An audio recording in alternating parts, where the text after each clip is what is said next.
Okay, so now that we're like about like almost 2 weeks, by the time we release this, maybe a little bit more than that, we're about 2 weeks into this entire Iran, Israel, America, this royal rumble in the Middle East. I think the dust has settled a little bit, and I think it's fair to make some conclusions so far. I think on both sides of the aisle, there's a great deal of cope going on, and there's a great deal of misinformation going on. It's the first AI war ever. So, but I do think that we have some very, very strong indicators of what's actually going on. Yeah. And let's lead with that before we get into the meat and bones. Man, it's actually quite difficult. You know, the AI thing you mentioned, like, Yeah. for example, there are a bunch of videos coming out in which there's just pure desert and a missile flies out of it. And the caption is Iran has developed a unique capability Yeah. with which to fire ballistic missiles without standard launch pads and technology. Yeah. Right?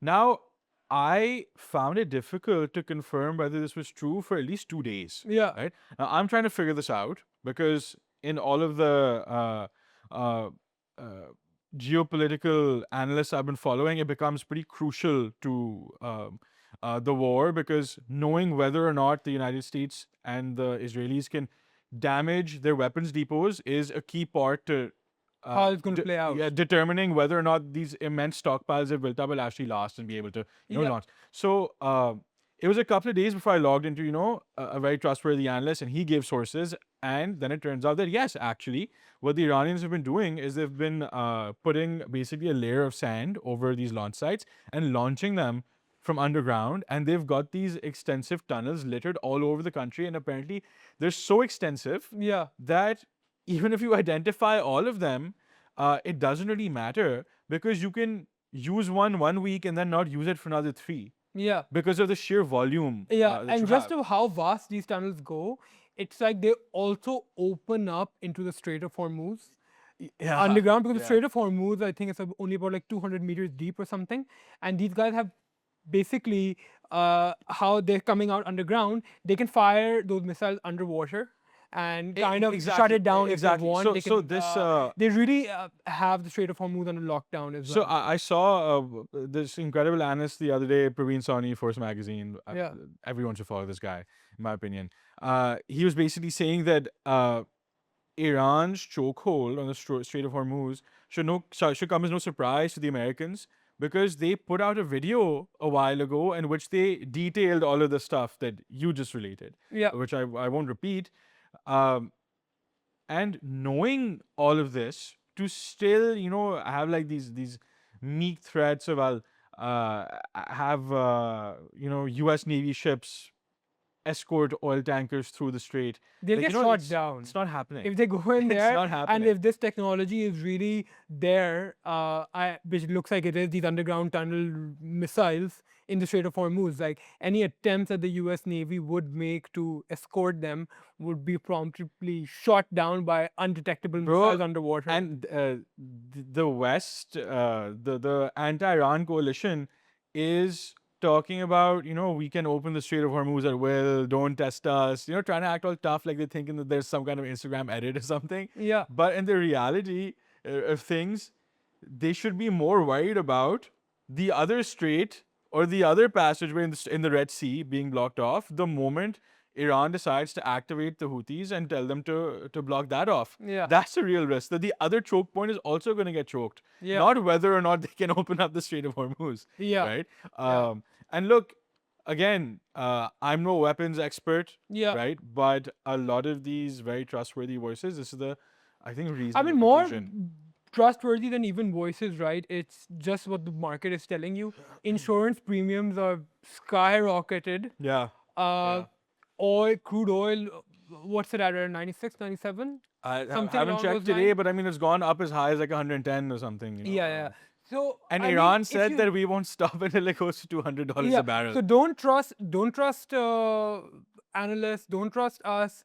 Trust the data, trust the market. Yeah. And the market is saying that Iran has, in some ways, really pulled the fast one in what their asymmetrical warfare's aims were. Where yes, they are absolutely taking a beating in Tehran. In their, like, I mean, I think you got close to 2,000 dead at this point. But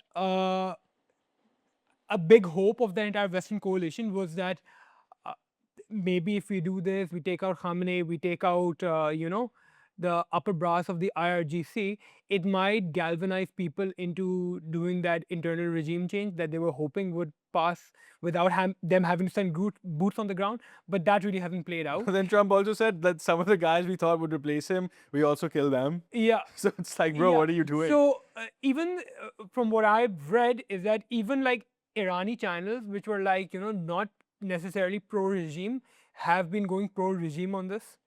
So they've kind of galvanized the entire Irani population around the regime. Oh, 100%. It's kind of backfired. So any hopes of them having like an internal coup and internal regime change and stuff, okay, so that's out of the window.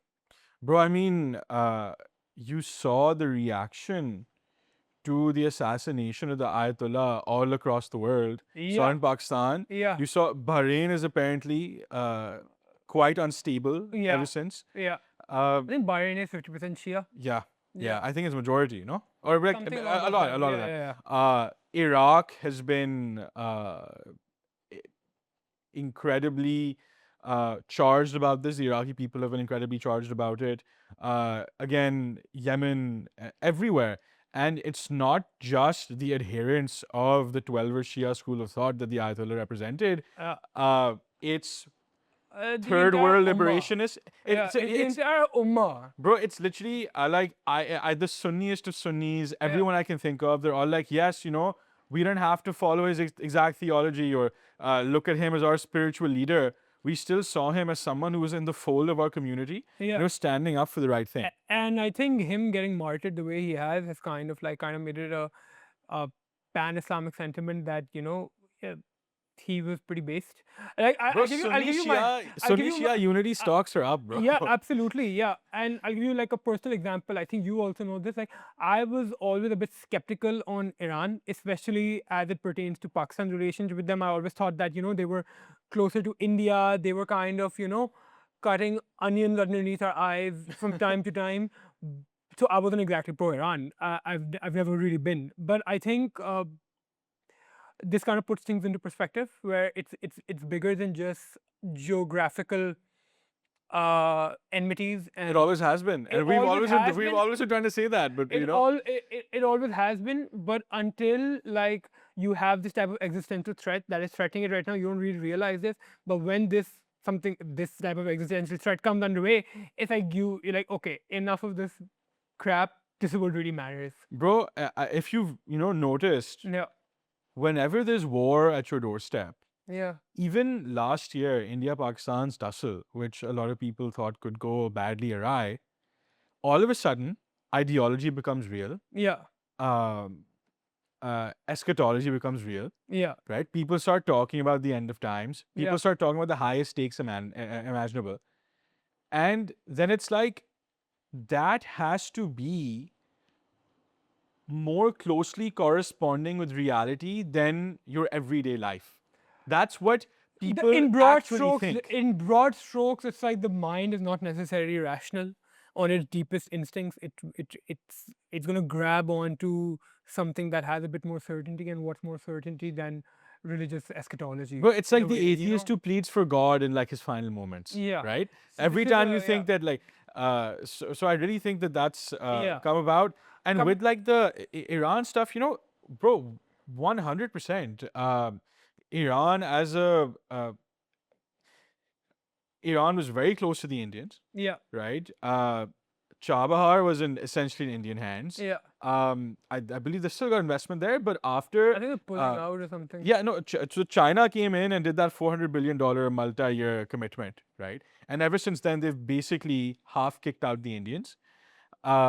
And since then, I think that we've had a much more warm stance towards them. You can see on every international forum, every OIC type or regional meeting, Pakistani and Irani leaders sitting hand in hand. Even now, Yeah. they thanked Pakistan in the United Nations. Even now, they're allowing Pakistani oil or Pakistan-bound oil, at least, To pass to through the get through the Strait of Hormuz. Yeah. And I think this is also one of the best rebuttals that you can make against a lot of the local doomers who think Pakistan to America pe big gaya and stuff.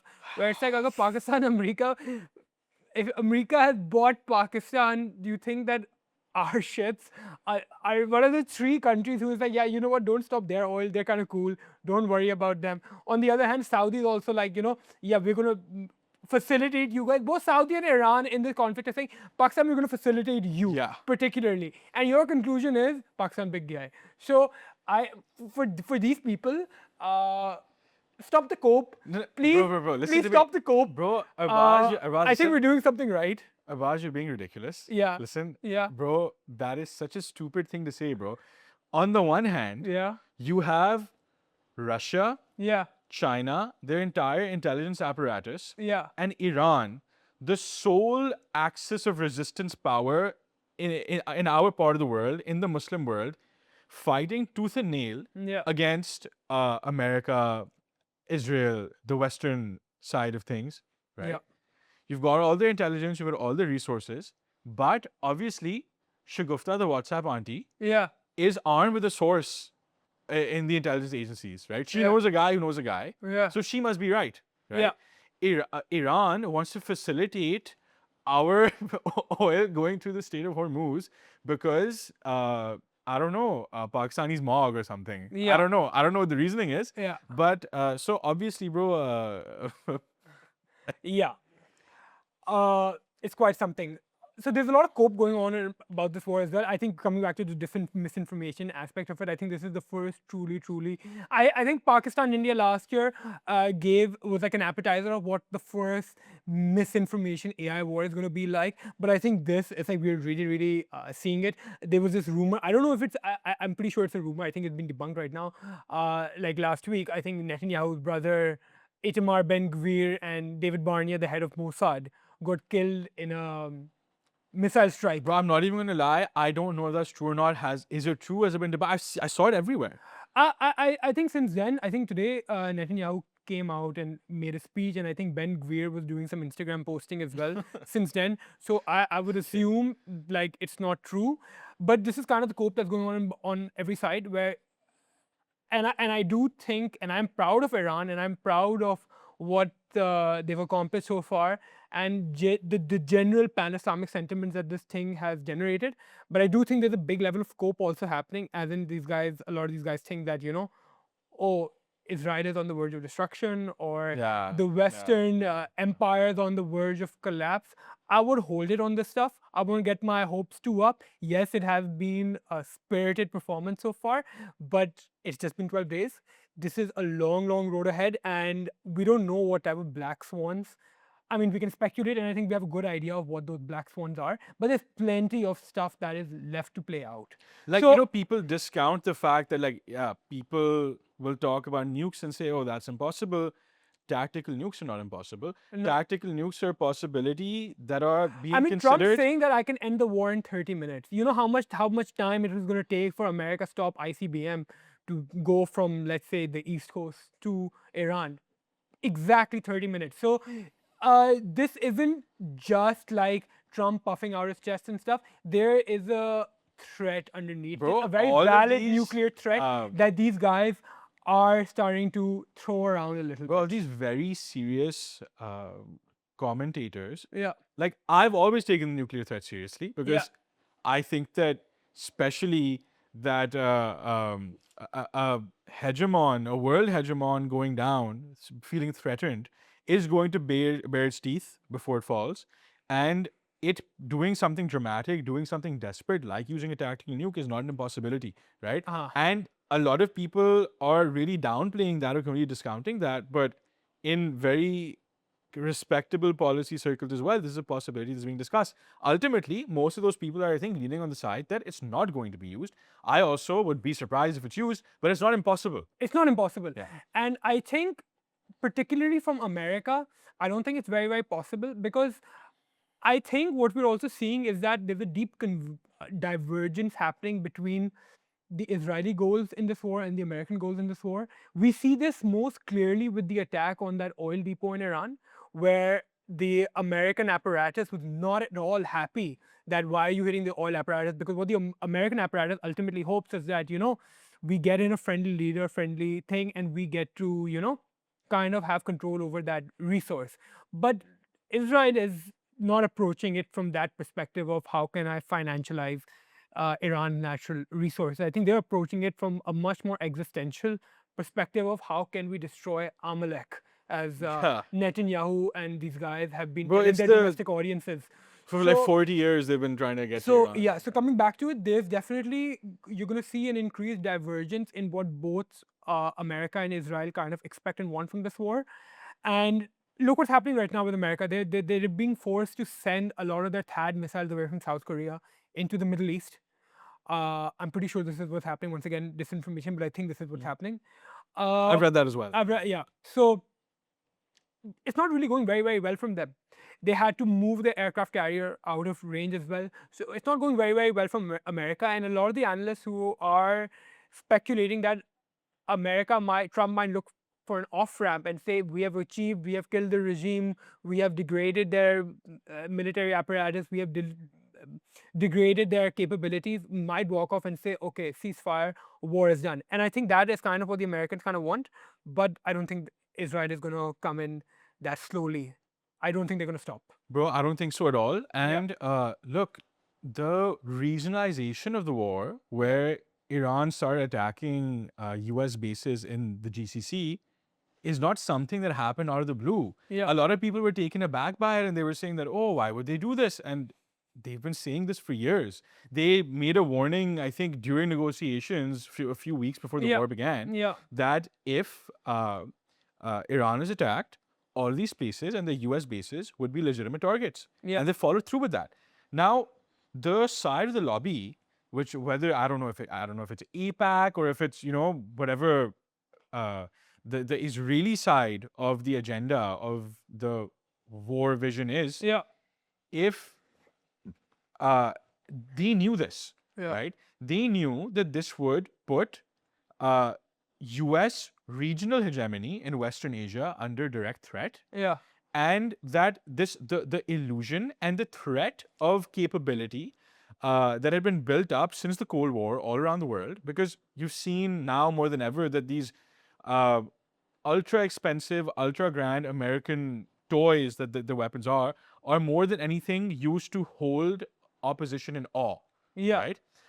Because they're simply so massive in their capability, but often they don't necessarily They don't do the necessarily job. have the leanness and they're Exactly. too expensive. Like the economics of the entire thing, like, what, $1 million Patriot missile, I don't know exactly the numbers, but $1 million Patriot missile to shoot down a $20,000-$30,000 drone. I mean, I've the read $3 to economic, $4 million and yeah, 50,000, but basically a massive a difference is the massive point. financial disparity And in again, what's if happening we here. know this, Yeah. if the average analyst knows this, Yeah. obviously people in the military-industrial complex know this as well. Yeah. Right. Yeah. So there is, in my mind, almost certainly a nefarious element on that side, which is hell bent on disrupting U.S. hegemony. Yeah. And the alternative that's being presented by a lot of people, Professor Zhang is talking about this, Yeah. the trusty high school teacher from Beijing, and saying that this is paving the way for Israeli hegemony in the region Yeah. as opposed to American hegemony Yeah, in the region. absolutely. I just want to circle back for 1 second. In terms of also making sense of Iran's attack on the GCC, I think it is deeper than just housing US military bases. I think it has a lot to do with the fact that I think a few years ago, both the GCC and Israel were transferred from whatever American purview they were and transferred mutually into US CENTCOM. And under CENTCOM, they share the same radar, same satellite system. It's a big intelligence sharing network. So essentially, what the Iranis are kind of begrieved by is the fact that that entire platform, that cyber infrastructure that the Israelis are using to do all these attacks on them, it is being created necessarily by the entire region Yeah, that falls under that US the CENTCOM. radar in Qatar, which is it's a $1 billion Yeah. radar destroyed by a drone, which is Yeah. apparently $50,000 or Yeah. something. That apparently could identify hundreds of targets at a time, Yeah. had a 5,000-kilometer Yeah, radius. exactly, exactly. So Exactly. So they're it's not attacking even a that. and what the Iranian regime keeps saying about this, it's not personal with the GCC. It's just that very same equipment and those same military bases and those that technology, the satellite radar technology that is in your countries is being used under the CENTCOM purview by the Israelis and the Americans to kind of screw us over, and that's why we can't let it continue. So just to put into perspective, like this isn't just like Iran being extremely cynical about, hey, let me just, you know, economically stranglehold you, which that is an element there, but there's also an existential survival element in how can we degrade the enemy's greatest resources, and the greatest resources for these guys is undoubtedly their cyber warfare and their intelligence networks, They've and played it totally brilliant. facilitated They've by, played it brilliantly. yeah, They've yeah, played it yeah, brilliantly, and more importantly than anything else, you know, the Americans looking for an off ramp yeah, is a theme that I think is almost universally acknowledged yeah, by commentators now. yeah, And what that means, the yeah, implication just of that statement, don't look at the rest of the war, yeah, is that Iran is now in control of the escalation ladder. yeah, And I think what began as a war of survival, that, oh, let's not let the regime change, or let's not turn into Syria or Libya or any of these other destabilized countries, has now become a broader war where they're fighting for long term stasis, long term peace, and the ultimate end goal has possibly become the complete evisceration of CENTCOM from the Middle East. being able to threaten he- Iran and removing Here's their the thing. bases. I will disagree with you on the escalation ladder part. I still don't think they are in control of the escalation ladder because the nuclear thing comes back into perspective, right? And if you're going to take the threat of tactical nukes or just straight up nukes seriously, then they're not in control of the escalation ladder. This can go a lot worse. Now, I No, but it think, doesn't. See, but can I finish yeah. my? I don't think a nuclear strike can come from America. I think it would just be too much. This is already a gravely unpopular war. I think the American people largely have a conscience. I don't think that nuclear attack is going to come necessarily from America, and I don't think ultimately America doesn't want to totally destroy Iran. They want a stable ally so they can continue the empire and they can use the oil and stuff. It's not in America's interest to fire a nuke. Now, whose interest it is in to fire a nuke is Israel. And they have shown themselves to be a lot more belligerent about the steps they're willing to take. They're willing to kill children. They're willing to, wipe out civilian Do infrastructure, anything hospitals. basically. They're ready to do everything. And this is not to defend America, but I don't think America has necessarily the stomach to go there. I think they're going to tap out soon enough. And a lot of that both physical and cyber infrastructure that America has so painstakingly developed in the region, it's going to, and this is where Professor Zhang's entire analysis of Pax Judica Greater Israel comes in, is going to be inherited by Israel sooner rather than later. So you see Trump getting queasy already, Yeah. with the, oh, it was Hexed, Kushner, and Witkoff who kind of put me up to this. It's like he's trying to go and give an explanation to the American people. Yeah. Like, when you fuck up and you're trying to tell your parents when you're a kid, you're Yeah. like, yeah, like my cousin put Yeah, me they up to made me this, my do it. elder Yeah. brother put me up to this. It Yeah. seems that that's kind of what it feels like. Uh, but with the escalation ladder thing, the being in control of the escalation ladder is not just purely the ability to escalate if you want to, because in that case, uh, any nuclear state would always have the escalation ladder control against a non-nuclear state. Escalation ladder control is essentially this: that one wants an off ramp, but I'm saying keep going. That's But the the only people, but I think in hierarchy, who's willing to take this further, who wants this to go longer, is America least, then Iran, then Israel. Because Israel yes, literally yes. just wants the devastation of Iran. That I agree They with. simply want the That devastation. I agree with. They were willing to work out with, a regime change. Can we get a friendly ally? And if not, we are willing to go balls to the wall. So Then that's the I question: still think, who is the decider on the American-Israeli side, right? And in any traditional calculation, you would say, of course, it's America, superpower of the world.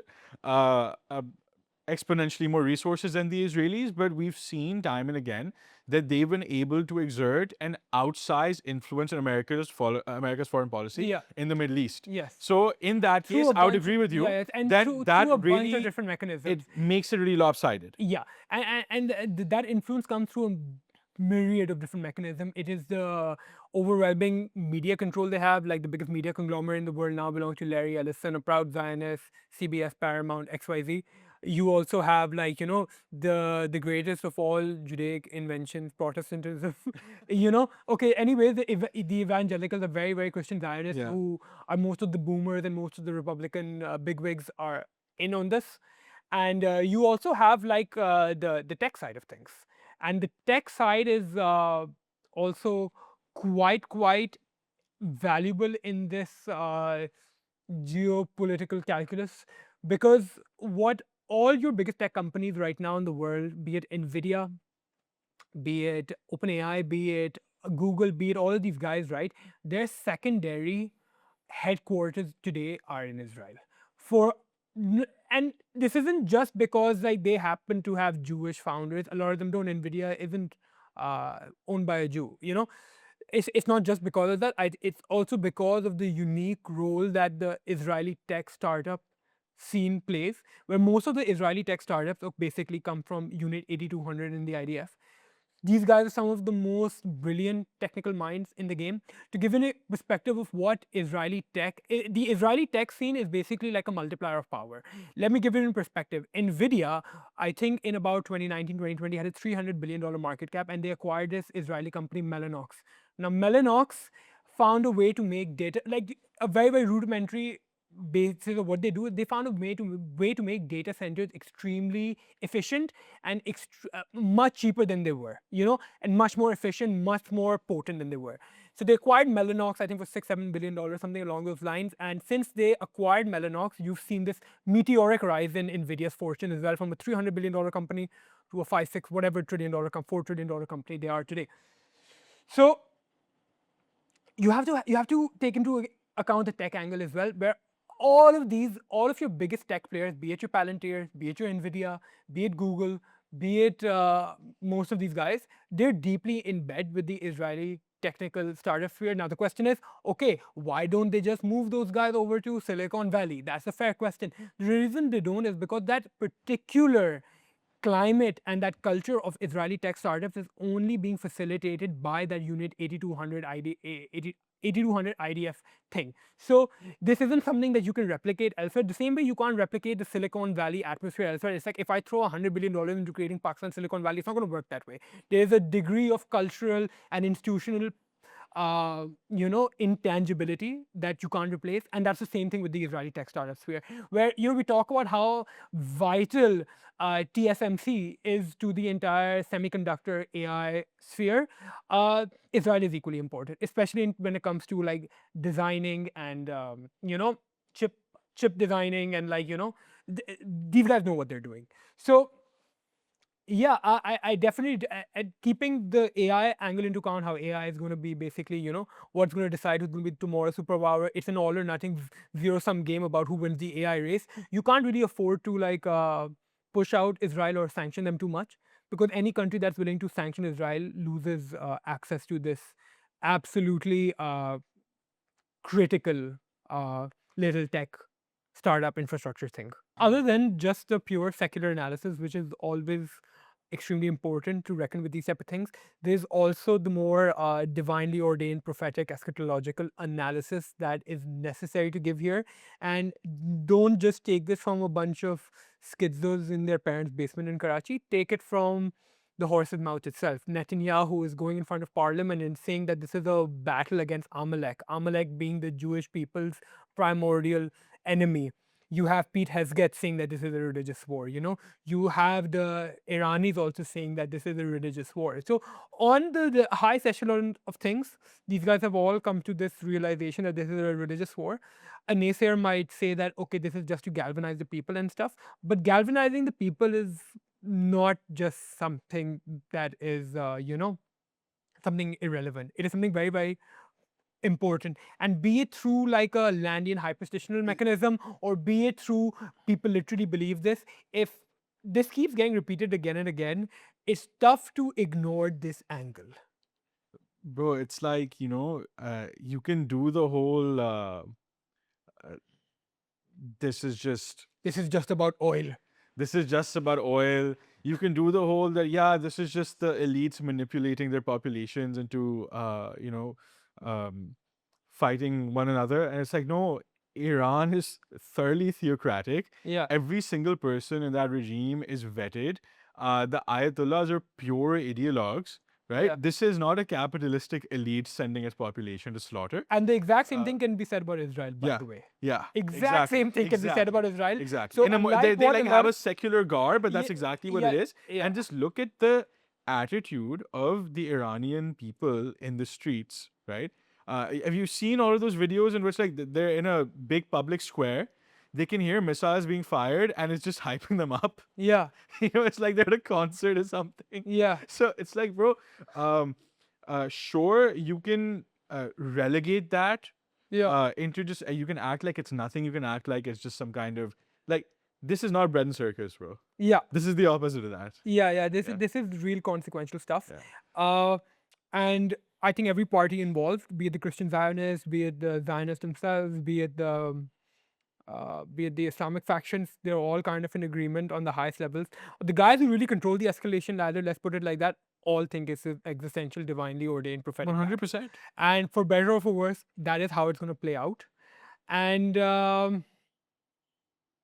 yeah, I'll let you. No, Take it's from like, here. you're like this pedantic chud, and your entire take on the situation is that no, it definitely won't evolve in a theological way, because even though Netanyahu believes in the end times, Yeah, even though the Ayatollah believes in the end times, and even though the Christian Zionists that are running America believe in the end times, and all of them seem to be pursuing a war path that is in some level consonant to that eschatology, to those yeah, end times, it's not going to happen because I think it's lame. yeah. Because I'm too rational. I'm Javed Akhtar maxing. Yeah. Okay, so now let's try a very very speculative exercise, and let's try to make some connections of what we think is allegorical to what or literally what. So of course you have the let's go through like let's understand basically the Jewish eschatological tradition first properly.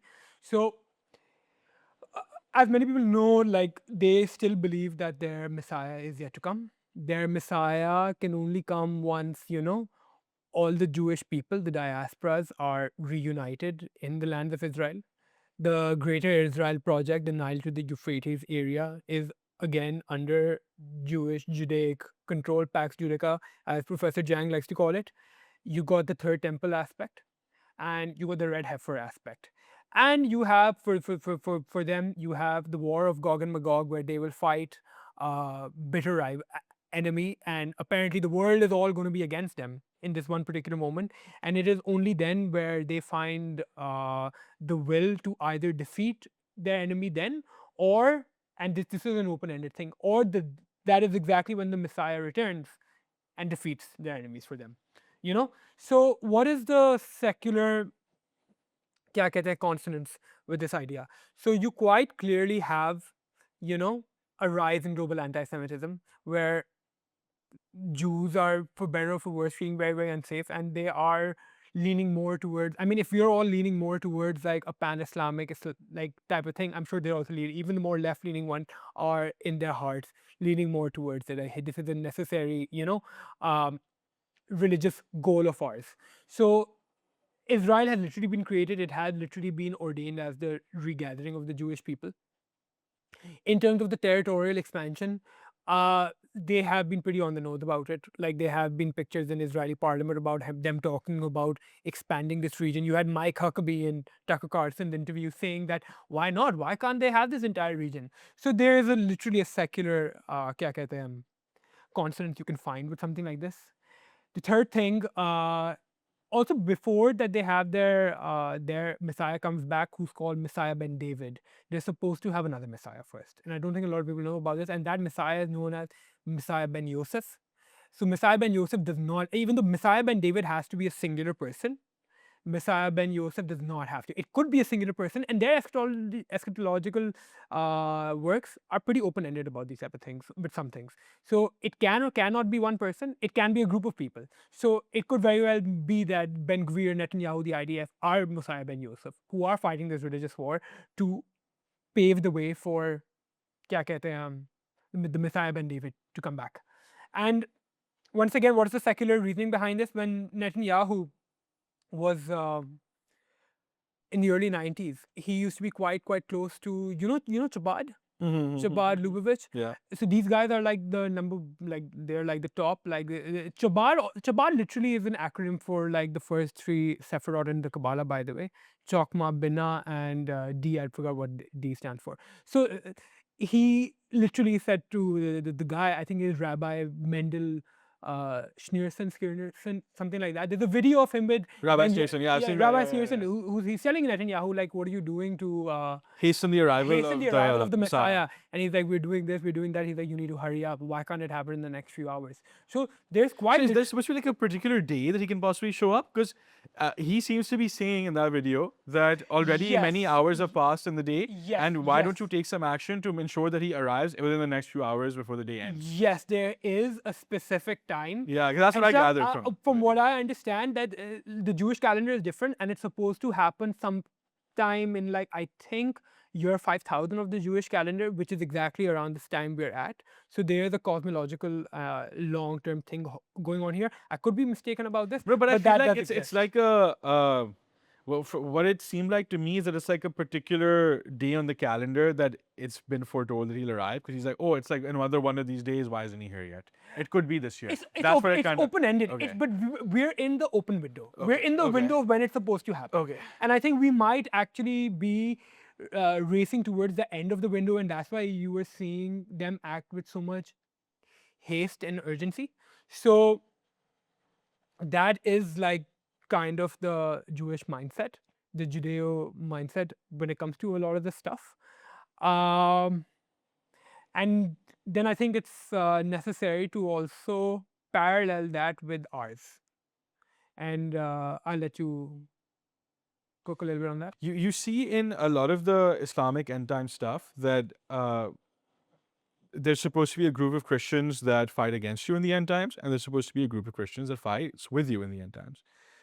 And what a lot of eschatologists, ranging from the Dr. Isrars or the Imran Hussains, have been saying for many decades is that good side, that sides with the Muslims, are Orthodox Russian Christians. Yeah. Right? You see increasingly the breakaway of Russia towards the Chinese side. You see them distancing themselves from India increasingly, even in this latest, I think, oil deal that they're doing with them. They're not giving them the favorable terms that they thought they would. Just want to interrupt you. You know Alexander Dugin, Yeah, the grand yeah. priest, the modern reincarnation of Rasputin. Yeah. So Dugin actually had an interview like last week where he's literally saying all of this stuff. I will post like some snippets of it in a reel that we got or something, but he's literally saying like this is literally an eschatological war, even for the Muslims. He's literally name dropping Dajjal and stuff in it. That's crazy. I'll send it to you. And Read it. Dugin's It's close a- to Putin. Dugin is Yeah. like, people theorize that Dugin is to Putin what Rasputin used to be for the Tsar. Yeah. Like he is the guy whispering in his ear. He is like that not messianic, but like this extremely prophetic, mystic type character who is defining a lot of Russia's long-term goals. So you've got Dugin coming out and saying this exact line of thinking He's like as well. Putin's court philosopher. Yes. Basically. Yes. Yeah. Yeah. That's the He said impression exactly. I got So as yeah, well. sorry to interrupt Yeah. you. Just No, wanted to add that to that's that very point. interesting. It's good, Yeah, I'll good that send you it to added you. that. It's Yeah. good that you added that. So you see the side of things shaping up, Yeah. and it seems that the divide on the other side of the divide seem to be the Christian Zionists, who are completely unapologetically, often to their own peril, throwing their weight behind the Israelis. Yeah. Right.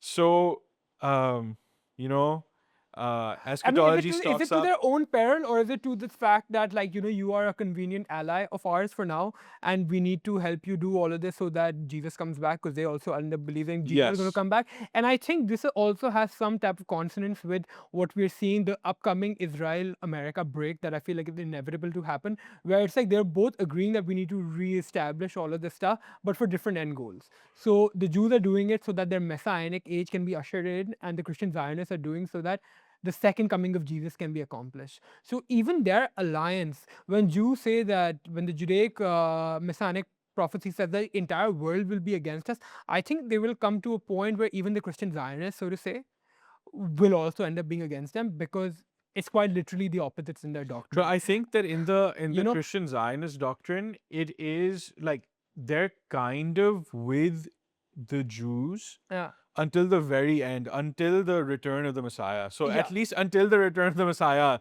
they should be absolutely. acting in But consonance. that alliance is also not necessarily uh, unconditional. Yeah, yeah, but at the same time, I think that the combination uh, of lobbying, the combination of explicit eschatological messaging, where blessed are those who bless the Jews, or Israel. yeah, or who act, with favor towards the people of Israel. When that is the dominant messaging, Yeah. I think it becomes uh, uh, yes, there's a give and take, but I think that there is an element of almost parasitic control from the lobbyists. Yeah, absolutely. So we have all of this stuff, which is like the most meat and bone version of the stuff.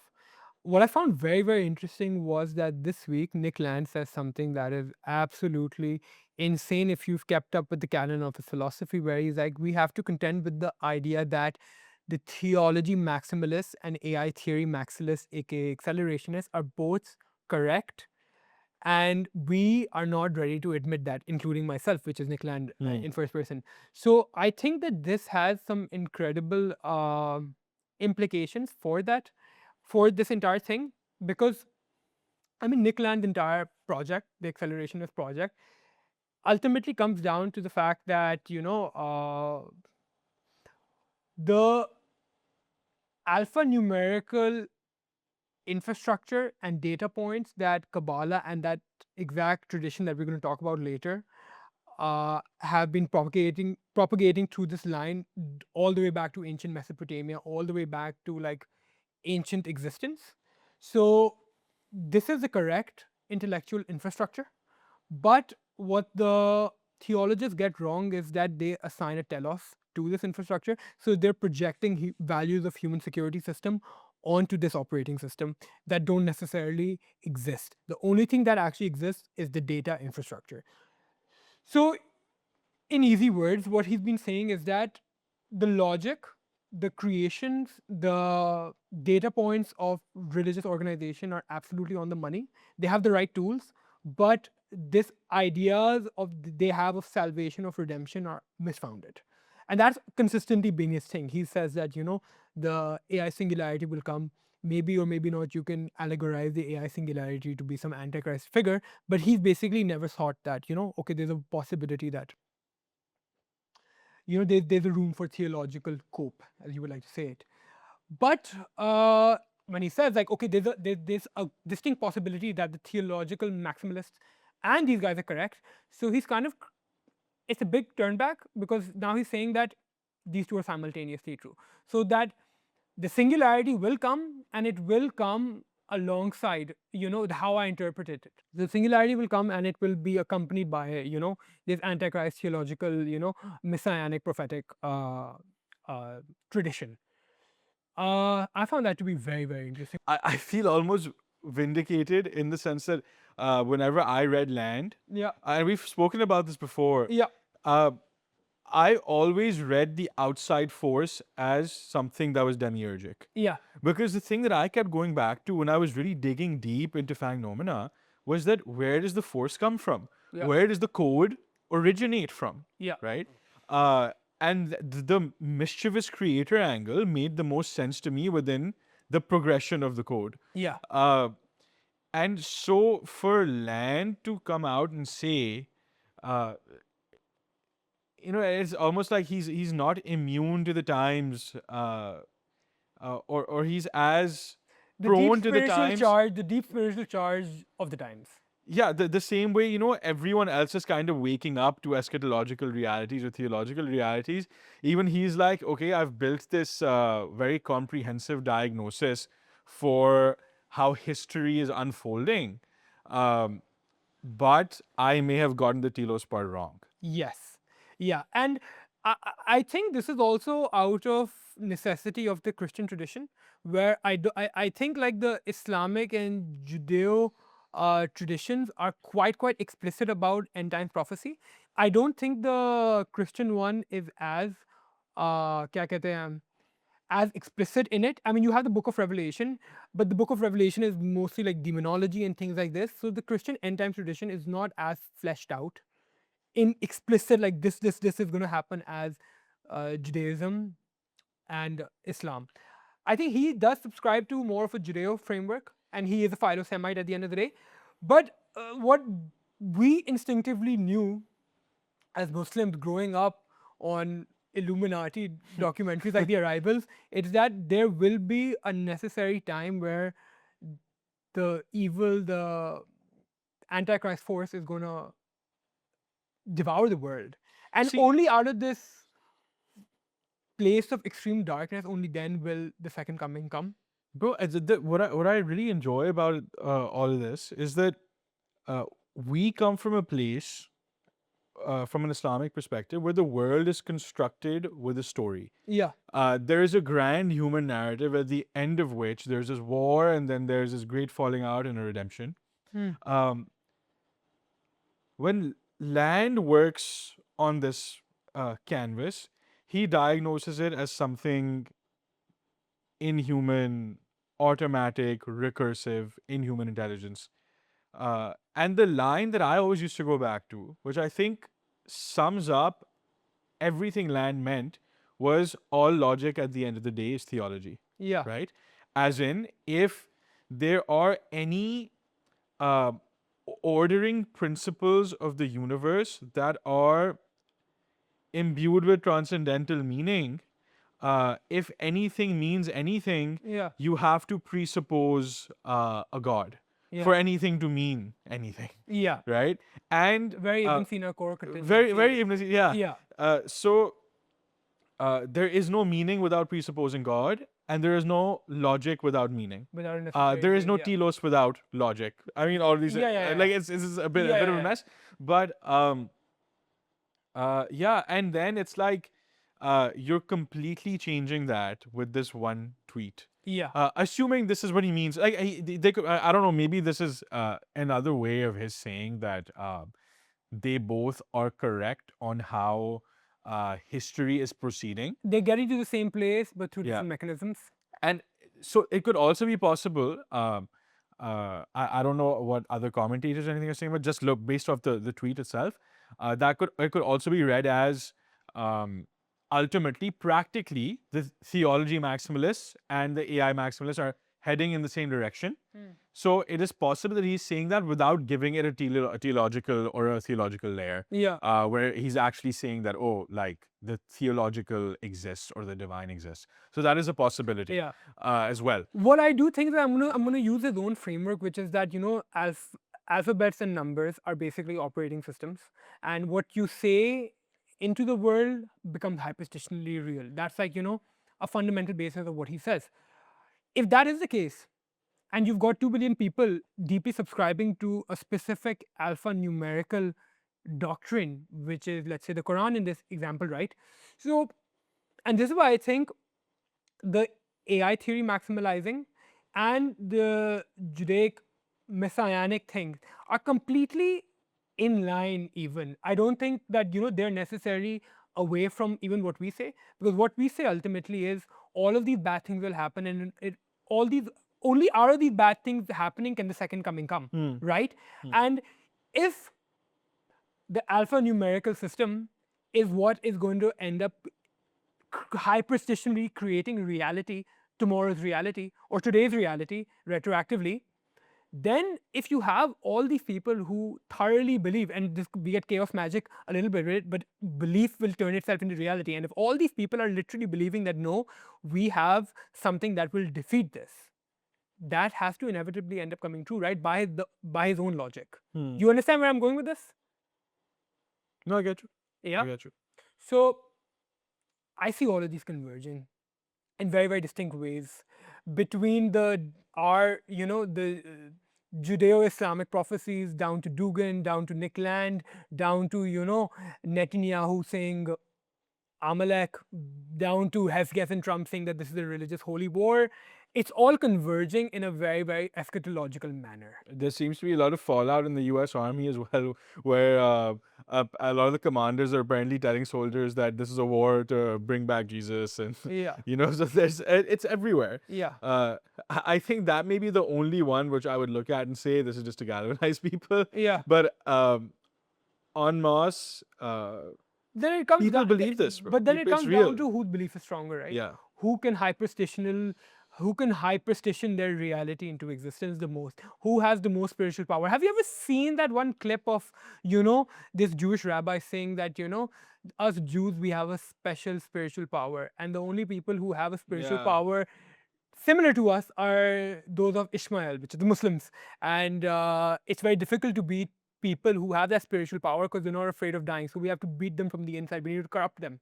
There's a specific video. Yeah, You know no, this see, video I know I'm what talking you're about, right? talking about. So We're saying that where he says there's a power in their prayer, and they have like these merits, and they have the value of modesty. I know what clip you're talking exactly. about. Yeah, So yeah.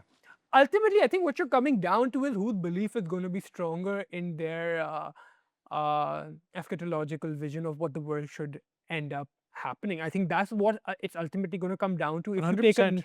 Landian perspective and a bunch of these different factors. So it's quite, From a quite fascinating. Landian perspective, it's I mean, if belief is a tool, which right? yeah, Belief is a and tool. then if belief is also recursive force, which I think that is a useful way to think about it. Ultimately, if uh, we're introspective enough, if we learn from our mistakes on an individual and structure level, we uh, win. Yeah, basically. Speaking of us winning, us is Pakistan as well. So what's Pakistan up to in this entire tomfoolery? The religious war is definitely here. It's alive and kicking right here in Pakistan, in Karachi. And yeah, people are schizoing out, bro. It's very, very relevant. And I think it's, first of all, it's important to look at Pakistan's entire role in this entire, war that's going on. I mean, 2 days before the Irani attack on, the Israeli attack on Iran, right? Pakistan goes and attacks Afghanistan in something that was kind of unexpected. I mean, expected, but kind of unexpected in the way it happened.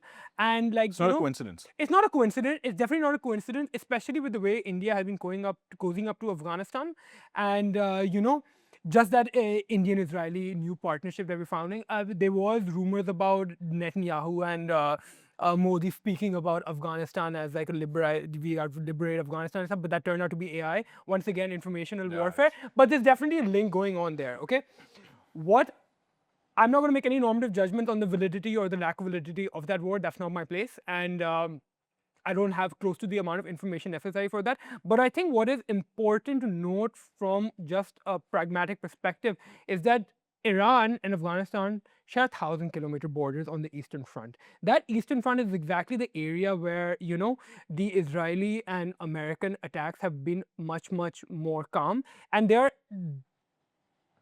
present like land trade routes that run from Afghanistan to Iran. So it's a very, very viable place. Who does Afghanistan share who else do they share a border with? Obviously Pakistan and China a little bit. So the Afghanistan ends up as like a bit of a pivot region where the Americans might want Afghanistan back in the fold because they have that Bagram air base. They have a know-how of the region that is unmatched by in any other country that they have in the region. So they understand Afghanistan intimately well, and that airbase was theirs, and it makes sense for them to want it back at the same time. But at the same time, it makes absolute sense for how China and Russia have been supplying Iran with all these with these weaponry supplies and stuff. the best way into Iran right now, with all the wars going on, is through that eastern front that they share with Afghanistan. So if Pakistan tomorrow has a strategic hold over Afghanistan, which they kind of want, which they want to kick the Indians out for, you end up becoming extremely consequential to the entire calculus of the war, because then you are a necessary partner for that American alliance, which was also a necessary partner for anything Russia and China aim to do with helping Iran in the long run. You know, if they are going to exercise that land, that 1,000-kilometer land border Afghanistan shares with Iran. According to, let's So, say, a lot of analysts, yeah, the ideal place for the Americans to launch a ground invasion yeah, is Balochistan. yes, And now, what I often think about is, like, coming to Pakistan's stance on the entire conflict. We were talking earlier about how people think that bike हुए हैं and we're completely on the American side. And I remember someone the other day was like, so Iran attacked every single country in the region, yeah, uh, but they didn't attack Pakistan. yeah, If Pakistan's so bad, why didn't they attack Pakistan? So people were like, obviously Pakistan mein American airbase nahi hai, that's why they didn't attack. I'm like, yeah, exactly. yeah. Exactly. Pakistan does Yeah, not yeah. house that necessary infrastructure that makes the American surveillance state, CENTCOM surveillance state, possible in the Middle East. So Exactly. what does that say about anyone who's like Pakistan bika hua hai? I don't think really. Secondly, if Pakistan was truly aligned, as we said, with this entire faction, they would have undoubtedly attacked us as well. Coming back to it, Yeah. if Balochistan, Or at least they wouldn't have been thanking us everywhere and allowing our yeah. oil through. So if that Balochistan, Afghanistan, that entire land border from Afghanistan, at least is 1,000 kilometers, I don't know exactly how many kilometers our land border with them, is the soft underbelly to either invade Iran through, it will also be the route through which you can reinforce Iran. Yeah. Because if that's the way you can invade them, that's also the route that you can support them. So Pakistan putting their hat in the race and being extremely urgent with what they're doing in Afghanistan will end up being extremely consequential, especially if we win and we get in a regime that is closer to us rather than in India. Because then we control that pivot region. And that pivot region is going to be unbelievably important in however this war plays out. And that pivot region has extreme eschatological significance as well, because where is the Mahdi's army supposed to come out of? Khorasan. Khorasan. Where is Khorasan? Northwestern Pakistan and eastern Afghanistan. And Yeah. that part of Yeah. Iran. Yeah. So that's entirely exactly the region where the prophecy is the Mahdi's army is supposed to come out of. And I think going forward, we need to really, really keep into account what's happening in Afghanistan, not just from a pragmatic perspective, but also from a prophetic perspective, because we, if you haven't noticed, have been mixing the two. So yeah, keep an eye out. I don't know exactly what's going to happen. I don't think anyone can say, but that whatever happened with Pakistan and Afghanistan is going to be deeply pivotal to how this war shakes out.